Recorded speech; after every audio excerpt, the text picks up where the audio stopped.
नमस्कार, मैं हूं वैष्णवी साहू और आप देख रहे हैं न्यूज़ 7 हिंदी।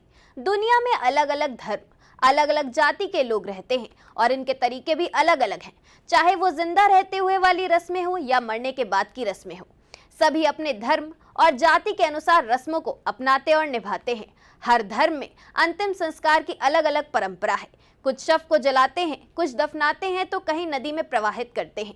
तिब्बती बौद्ध धर्म में अंतिम संस्कार का तरीका सबसे अलग है, जिसे स्काई ब्यूरियल कहते हैं। आइए हम आपको इस खबर के मार्फत इसके बारे में बताते हैं। तिब्बती बौद्ध धर्म में अंतिम संस्कार के कई तरीकों में आकाशीय दफन यानी स्काई ब्यूरियल सबसे प्रसिद्ध है, जिसे झटौर भी कहते हैं। अंतिम संस्कार की इस प्रथा में मृत शरीर को पहाड़ की चोटी पर छोड़ दिया जाता है ताकि गिद्ध खा सके। तिब्बती बौद्ध धर्म की यह प्रथा तिब्बती सांस्कृतिक और धर्म का एक महत्वपूर्ण हिस्सा है। इस धर्म के लोगों का मानना है कि स्काई ब्यूरियल परंपरा से मृतक की आत्मा के लिए स्वर्ग जाने का रास्ता खुलता है।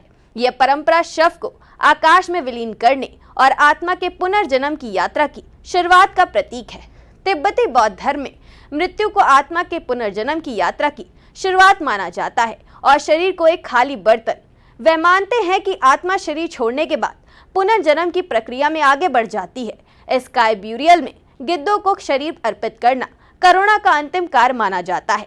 इसके अलावा तिब्बत में लकड़ी की कमी और कठोर चट्टानी जमीन के कारण आकाश दफन का तरीका अपनाया जाता है। अंतिम संस्कार के इस तरीके से शव को 3 से 5 दिनों तक सफेद कपड़े में लपेटकर एक कमरे में रखा जाता है। फिर पहाड़ी चोटी पर जाकर एक सपाट चट्टान पर शव रखते हैं। उसके बाद गिद्धों को आकर्षित करने के लिए विशेष धुआं किया जाता है और एक रोक पाया शव को छोटे छोटे टुकड़ों में काटता है ताकि गिद्ध आसानी से खा सके। स्काई ब्यूरियल तिब्बत में 80% से ज्यादा लोग द्वारा अपनाया जाता है और इसे एक पवित्र प्रथा माना जाता है। वहीं तिब्बती बौद्ध धर्म में स्काई ब्यूरियल के बाद 49 दिनों तक धार्मिक अनुष्ठान और प्रार्थनाएं की जाती हैं ताकि आत्मा का पुनर्जन्म शुभ हो। तिब्बती बौद्ध धर्म के लोग मानते हैं कि गिद्ध अपना आत्मा स्वर्ग ले जाने में मदद करते हैं। वहीं कुछ तिब्बती विशेष रूप से मंगोलिया में शव के अवशेषों को जौ के आटे या मक्खन में मिलाकर गिद्धों को खिलाते हैं। इसके अलावा तिब्बत में स्तूप दफन या जल दफन और दाह संस्कार भी प्रचलित है। बहरहाल तिब्बत की इस धार्मिक मान्यता या फिर कहें कि अंतिम संस्कार का तरीका अपने में अनोखा ही है। फिलहाल इस खबर में बस इतना ही। ऐसी और खबरों के लिए देखते रहिए न्यूज़ 7 हिंदी।